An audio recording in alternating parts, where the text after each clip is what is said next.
Hey there, Bonfire Troopers. Welcome to camp. I'm Courtney, a senior design principal at Education Elements. If we want true ownership of the learning experience for our students, then we have to make it a reality for our teachers. Together with my colleagues Kelly and Justin, we'll be discussing how competencies can elevate the teaching experience and increase teacher retention in this pathway. Speaking of Justin, let's check in with him now to get us started on the learning. Hey everyone, it's great to see you and welcome to Camp Competency. Before we dive in and talk about teacher competencies and why they matter, I want to share a story with you. It was the summer of 2001. A few friends and I were setting out to hike a 50-mile section of the Appalachian Trail out in New York State. The goal was to hike 12.5 miles a day over 4 days. And this was an adventure I felt pretty optimistic about, but I had no experience doing. At the same time, I kind of felt like walking from point A to point B, even though it was pretty far, it felt doable enough. On our first day, we set out really optimistic. I had my backpack loaded to the gills with food and water and all of my gear. And I figured I would just follow my friends and we would know how to walk the trail and it would be pretty clear and obvious. But after about 3 miles of walking, I kind of felt blisters forming on my feet. I was sweating through my clothes. My back was hurting from carrying this gear. I'd never done anything like this before. And I remember thinking to myself, I'm like, Justin, if you turn back now, you can definitely make it back to the car. Like that's a guaranteed thing. However, walking another 47 miles to get to the other end of the trail that you're trying to get to, maybe you won't do that. So I felt a little bit unsure about what I should do. Luckily, we stopped for lunch and I was eating with my friends, all experienced backpackers, and I was asking them for some advice. And they told me to shed some gear, so get rid of some of the extra clothes that I brought, get rid of some of that extra water too, that was adding a lot of weight to my pack. And they also encouraged me to shift some stuff around in my bag. So take some of the heaviest things in my bag and put it at the bottom, closest to my back, so my hips were carrying the weight and it would be easier for me to walk. So I made those adjustments and it actually helped quite a bit.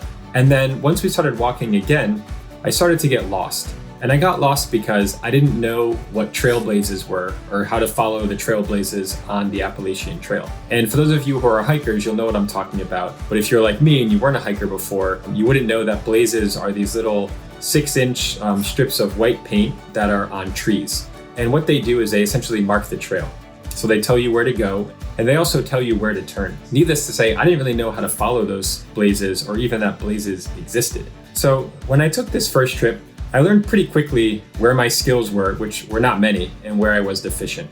The way I felt during that first backpacking trip reflected how I felt during my first year teaching.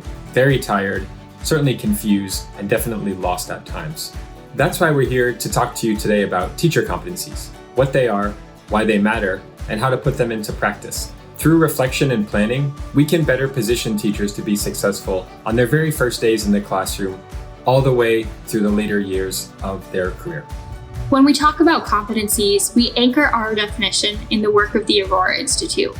You'll see that this definition is student-focused, but if we embrace the idea that all teachers are learners too, then you'll see how applicable and relevant a competency-based approach is for teachers as well as students. Let's take a look. Let's replace the word student with the word teacher.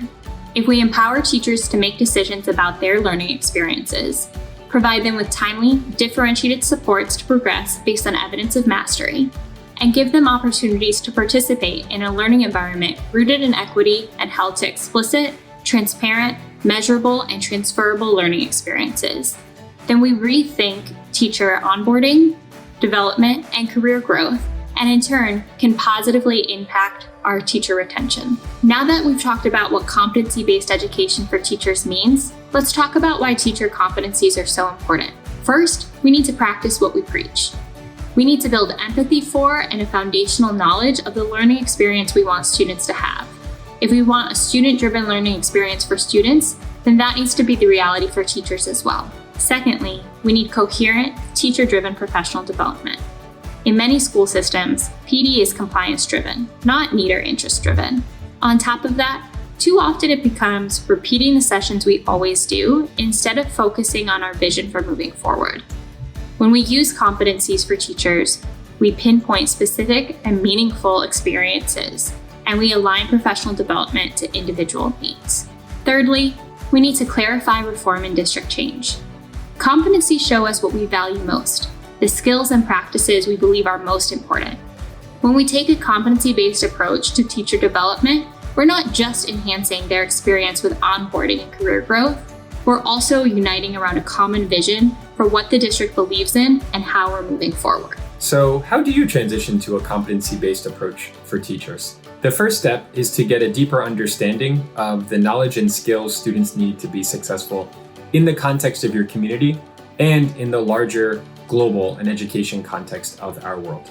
Just like I had to consult with experts on the trail to understand the skills I needed to be successful, I encourage you to connect with the experts in your community to understand what skills are needed for students to be successful, and in turn, what skills teachers will need to help those learners be successful. A couple of guiding questions that you might consider to guide you in this are, what are the skills that students will need to be productive and successful members of their communities? And how can teachers support their development of these skills? What does research suggest are the most effective skills to drive student success? What does it look like for a teacher to be effective in practicing these skills? Use live events, either in person or virtual, to connect with your community. Ask them what skills will be needed by students to be successful and productive members of their communities. Engage your community members to help you identify the actions, skills, and mindsets that teachers will need to help them be successful and in turn help their students be successful. These are great questions to ask to get you started in identifying the right skills and practices your community needs. We'd love to hear from you in the chat. How do you know when a teacher is successful in your district? Drop your answers in the chat.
Thanks for your reflections, Bonfire Troopers. As a quick recap, Justin and I shared the definition of a competency and why they are important for teacher development.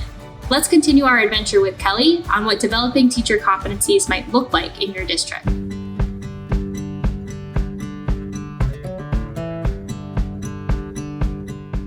Glad you're still with us, Bonfire Troopers. I'm Kelly, and my time at Education Elements over the last 6 years has proven to show more than ever how important it is to have teacher competencies so that we can continue to grow and invest in our teacher growth. Now that we've spent time with Justin, better understanding the why behind teacher competencies, Courtney and I want to encourage you to come along on the ride to hear a little bit about what we mean by teacher competencies and what this actually looks like in action. That's right, Kelly. And for the purposes of this video, we'll be talking about how we use teacher competencies in personalized learning, so they can be used in whichever context makes the most sense for your school or district. Before joining Education Elements, I co-founded a personalized learning high school. The Innovation Design Entrepreneurship Academy was a community of innovators, challenging assumptions and designing creative solutions, one student at a time. We wanted to reimagine the high school experience to personalized learning in and out of the classroom. This started back in the 2014-2015 school year, before Education Elements had released its first white paper introducing us to the core four of personalized learning. And unsurprisingly, our teachers wanted to know, what does it mean to be a personalized learning teacher? And perhaps more importantly, what does it mean to be a personalized learning teacher at our school with our students? Sure, we had the rubric for what teaching looked like in the district, but it didn't show a progression for growth or specify the overarching components of great teaching. Too much of the teacher rubric read like a checklist. Do you show up for work on time? Do you dress professionally and turn in lesson plans? Unlike competencies, it didn't tell us, what are the skills teachers need? What are the ways we help each individual teacher get there? And how might we authentically demonstrate this? We needed to practice for teachers what we wanted them to practice for students. Focus on the most important key concepts to do their jobs exceptionally well. Support them with personalized pathways to grow in these areas. And offer autonomy and flexibility for how each teacher progressed and captured evidence of their mastery. Competencies can align to any instructional model or concept. Here at Education Elements, we're going to align it to our framework known as the Core 4. We considered the key teacher actions that align to these practices and considered making a continuum. In the continuum, it outlines how a teacher would masterfully progress through the practices. We see this as a tool within your own teaching backpack, very similar to Justin's survival guide. The Core 4 continuum should be one way for anyone to be able to clarify their pathway within their teaching practices and also hone in on their teacher growth. You should see this not as a checklist or a rubric, but a tool that can help a teacher define what those teaching practices look like. Along with that, personalize their growth along the way. Teachers can demonstrate mastery by collecting evidence of how the Core 4 practices are living within their classroom. Courtney, Justin, and I wanted to provide a really clear example of how we've seen this come to life within a classroom within Bibb, Georgia. Sometimes that might look like showing a lesson plan that aligns to one of the competencies. Other times I've seen it where you might show evidence of how you're leveraging data within your own teaching practices. These competencies can serve as directional clarity for teachers on what instruction can look like within their own classroom. We also see the Core 4 continuum being leveraged as an opportunity for you to identify the gaps that you might see within instruction. We've seen districts where they'll use it to backwards plan for professional learning and to really align what they're looking for within their classrooms. The continuum should serve as a tool that aligns to the district's vision, reflects on the practices, and intentionally grows teachers. We hope you take the action step Justin shared and connect with your stakeholders to reflect on the practices that are most important to your profession. Consider the skills you brainstormed earlier for what makes a teacher successful. How might your teachers demonstrate mastery of those skills? What are the ways that you can support teachers who haven't mastered these competencies yet? Let us know your answers in the chat.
As a recap, we shared what teacher competencies are, what this looks like within one of our own district partners in Bibb, Georgia. And most of all, we just shared how teacher competencies can be leveraged to align on your district vision, intentionally grow your teachers, and really reflect on the practices you'd like to see within classrooms. Keep watching to learn more about how you can bring these competencies to life in your district.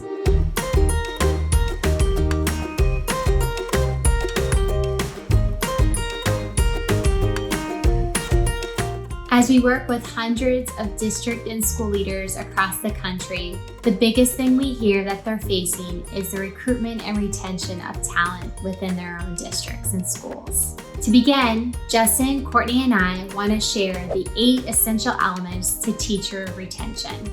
In this infographic, it highlights the 8 essential design elements when reimagining how you can recruit and retain talent within your own district and school. All these elements are important.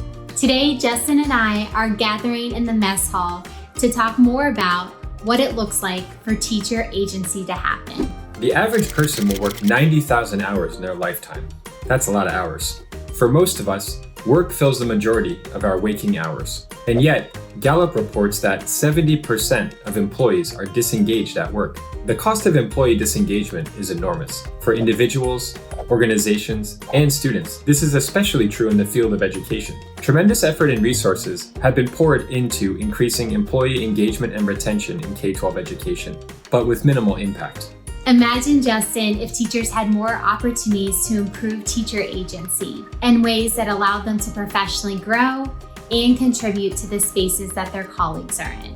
You might consider creating competencies that value teacher agency and investing in structures and systems that promote the development of these competencies and in turn teacher agency across your district and its schools. For example, there are concrete ways that you can promote teacher agency through the school improvement process.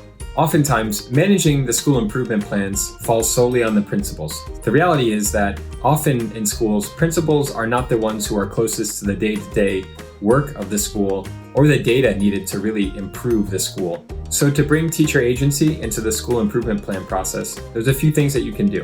The first is pretty straightforward, and that is to make sure that your school improvement planning team is made up of many practitioners. Maybe aim for 50%. That's teachers, aides, and instructional coaches.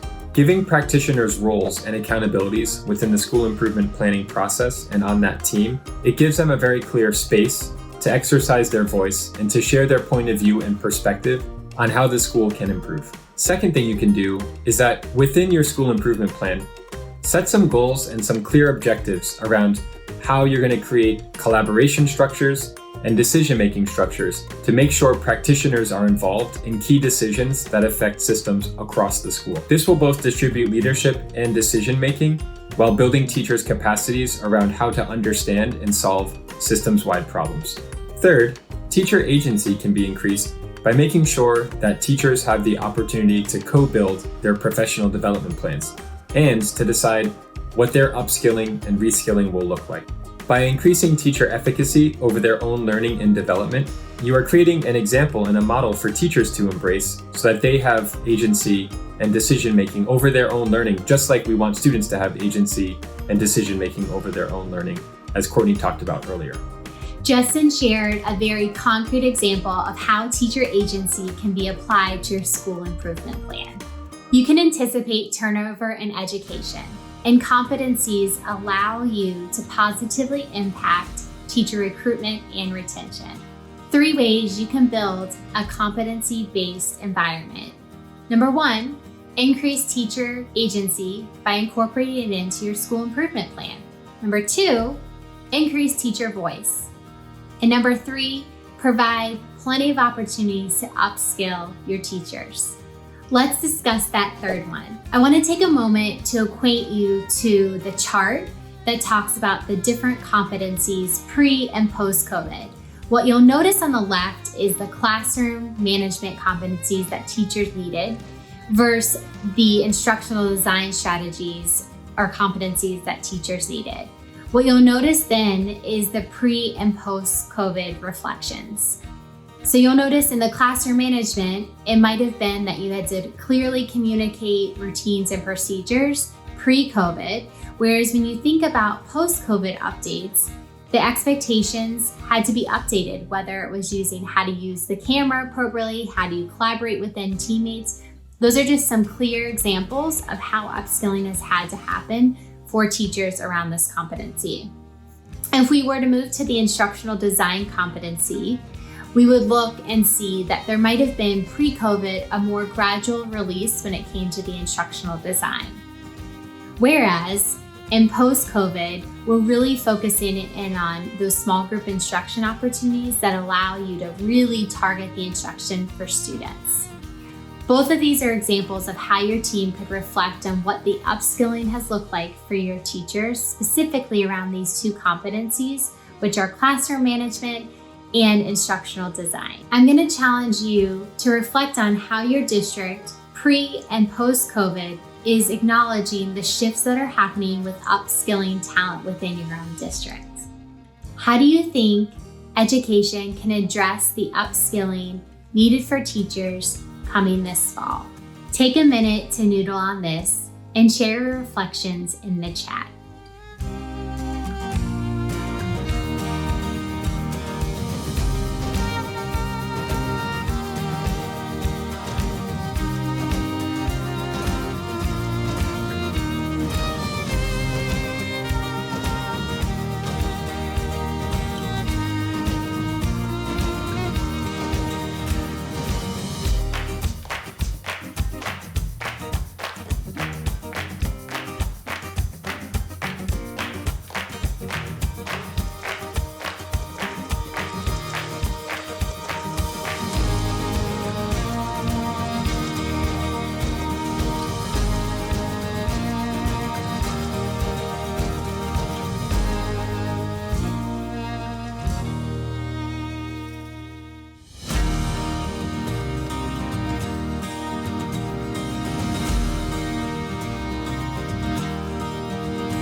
There is much you can do to help teachers thrive instead of just survive. We hope these examples light a fire around providing teacher competencies in your district. Thanks so much for joining us on this journey. And we encourage you to join me, Kelly and Courtney, and other members of the Education Elements team around the campfire to discuss what you learned, share ideas with one another, and commit to solutions that you can implement right away. This has been fun. Thanks for joining us, everyone. See you around the campfire. Who's hungry for some more competencies?